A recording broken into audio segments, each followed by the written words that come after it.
Vindo de 3 vitórias consecutivas, a Ponte Preta busca dar sequência ao bom momento vivido na competição. Antes ameaçada pela zona de rebaixamento, agora a Macaca já projeta voos mais altos nessa Série B.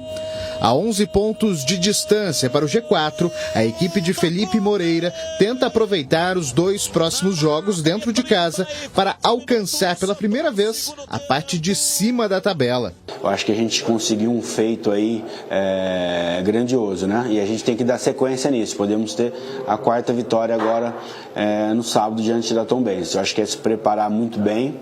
Eu acho que a gente está caminhando ainda, a gente tem que esperar acabar o turno para pensar onde a gente vai disputar. A gente estava a 3 rodadas com 12 pontos, né, com dificuldade.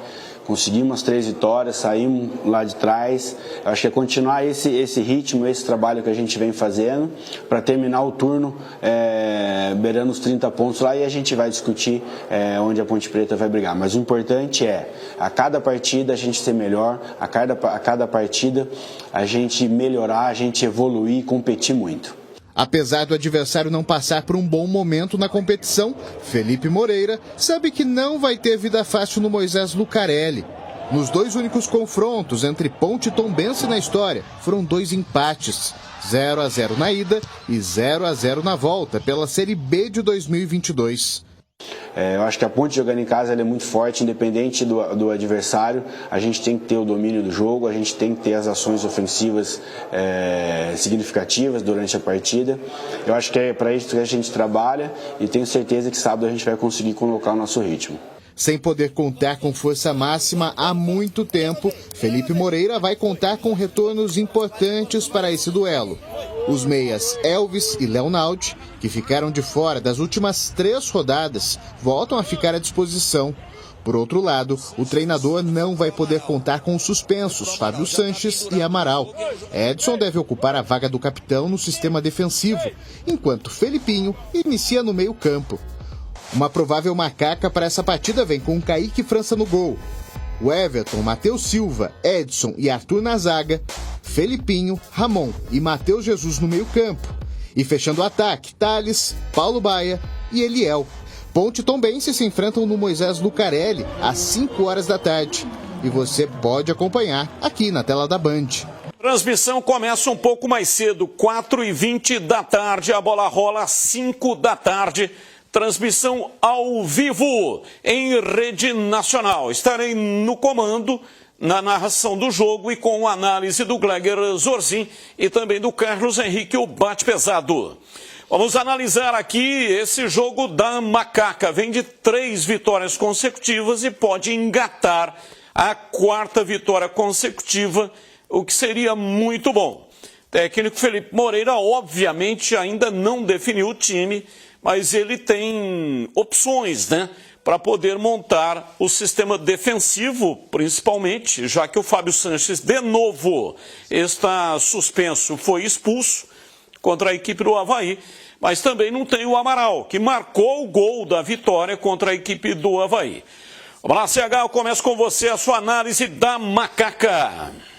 Batista, se tudo correr dentro do programado, né, na parte teórica, a Ponte vai ganhar um jogo. E como? Existem algumas coisas que a gente colocar na mesa que eu acho pertinente, que merece debate. A lateral esquerda merece debate, a 4ª zaga merece debate, o meio-campo e o ataque. Por que eu estou dizendo isso? Porque o Felipe não deu mostras, não deu pista do que ele vai fazer. Existe um indicativo que, na zaga, ele vai colocar o Edson e manter o Arthur em uma fase na lateral esquerda. Esse é um indicativo. Não é? Eu não faria assim, eu tiraria o Arthur do time. Meio campo. O indicativo da conta que será o meio campo com Felipinho, Ramon Carvalho e Matheus Jesus. Esse é o indicativo. Eu faria isso. E no ataque, o indicativo da conta que ele não mexe. Não é? Ele põe Thales do lado direito, Eliel como centroavante e o Paulo Baia do lado esquerdo no ataque. Eu não faria isso. Eu promoveria André de começo no lugar do Eliel, não que o Eliel esteja mal, não é isso que eu estou dizendo. E o Thales também ficaria no banco de reservas para jogar o Igor Torres. Isso é uma questão de... O time joga em casa e esses jogadores eles têm que rapidamente serem testados. Até para a gente ver, e até para o treinador ver, como é que é o comportamento deles. Eu não conheço, desconheço a parte física, eu não sei a condição atlética desses jogadores. Não sei se eles aguentam 30, 40, 60, 70 minutos. É uma questão técnica. Agora, isso eu posso mudar de opinião. Se eu receber, por exemplo, aqui, uma explicação que, esses dois ainda não podem, por isso, eu tenho que mudar de opinião.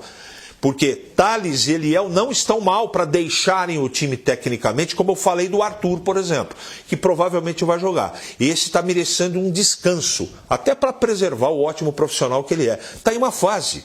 O Mailton está pedindo passagem, tem que jogar por ali. É a minha opinião. Agora, o que o técnico vai fazer, eu não tenho a mínima ideia. Eu tenho indicativos. Agora, certeza, eu não cravo.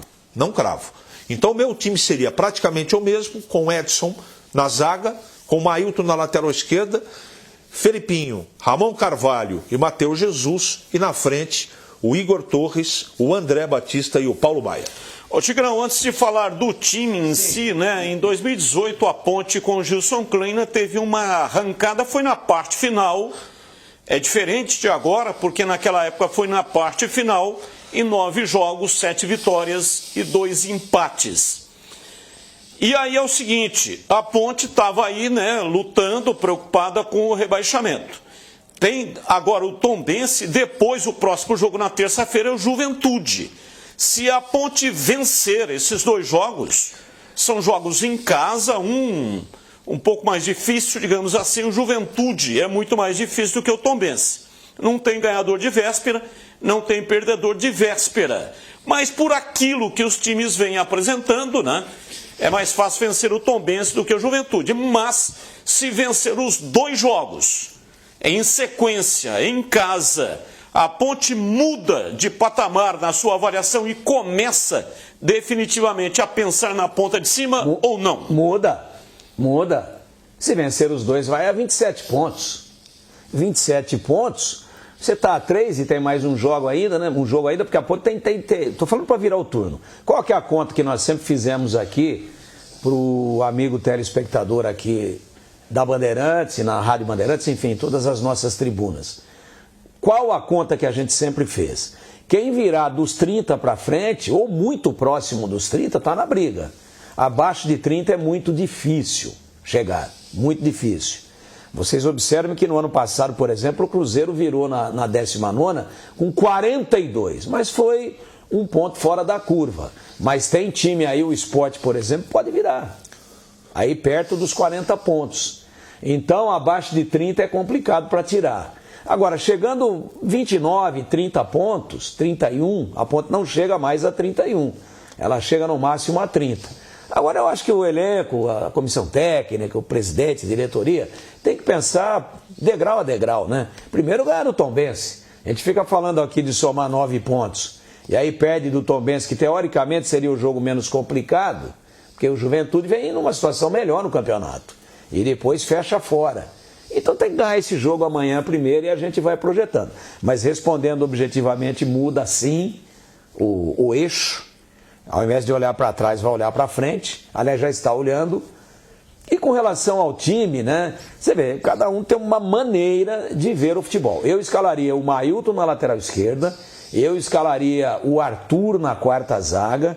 Eu manteria o meio-campo que vem jogando, só que com o Felipinho no lugar do Amaral, que está suspenso, com o Ramon Carvalho de primeiro volante, onde ele se adaptou magnificamente bem, com o Matheus Jesus fazendo ali o dublê de terceiro volante / meia, e manteria o ataque que vem jogando, deixando o Igor Torres e o André no banco. Por quê? O CH acabou de dizer, e falou com inteligência, não tem um relatório de performance física. Nem ele, nem eu, nem o Batista, acho que ninguém aqui da emissora. Agora, eu tenho o meu senso de observação. E pelo que vi no segundo tempo, contra o Avaí, achei que os dois tecnicamente entraram bem e fisicamente muito lentos. Fisicamente com pouca mobilidade. Chegando atrasado, com aquela dificuldade de tempo e de espaço, com aquela dificuldade de sair rápido da marcação para receber a bola. Conversei isso com o Gleger, o que me disse? Mas o André não é disso. O André é para escorar lá na frente. Não concordo. Só um Não concordo. dado aí para você, porque essa semana tá treinando normalmente o Leonaldi e o Elvis. Sim, manda os dois pro banco. Os dois pro banco. Os dois pro banco. Eles eram titulares, né? Não tem problema. No meu time, na minha escalação, também os dois vão pro banco. Bom, os dois no banco. Já falei o meio-campo que eu escalaria. O campo tá funcionando na ponte. Você tem um time que jogou com esse meio-campo, ganhou 3 seguidas e tinha 2 vitórias na competição. Aí porque você ganhou os caras que eram titulares, mas que não vinham bem, especialmente o Elvis na questão física. Aí os caras voltam depois de um tempão desse, você fala, não, vou quebrar porque eles eram titulares. Está errado. Banco. Bons jogadores, excelentes opções, não está dando certo, não encaixou o Felipinho, vem com o Leonaldi. Matheus Jesus não está legal, você pode tirar um outro volante, puxar o Matheus Jesus para trás, ou se ele estiver bem, puxa ele para trás, um outro volante. Digamos que o Ramon Carvalho não está bem, puxa o Felipinho. Eu acho que o mais importante vem com o Elvis. É ter banco, né? Porque, claro. Olha, aí ele vai ter... Elvis. Ele vai ter Leonaldi, que eram titulares. Titularíssimo. Aí ele vai ter Igor Torres. O Igor Torres. André. Então são 4 peças titulares. Ah, mas esses 2 que chegaram agora não eram titulares, mas vieram para jogar como titular. Concordo com o CH. Só que nesse momento eu não quebro o encanto. Eu vou com a molecada lá, fumaça. Eliel parece notícia ruim, né? Não deu certo, muda. Você tem as opções. Tem 5. Agora você já começa com um cara que ainda não está no melhor da sua forma física e põe no lugar do cara que está voando, você já tem 3 aí para queimar de cara.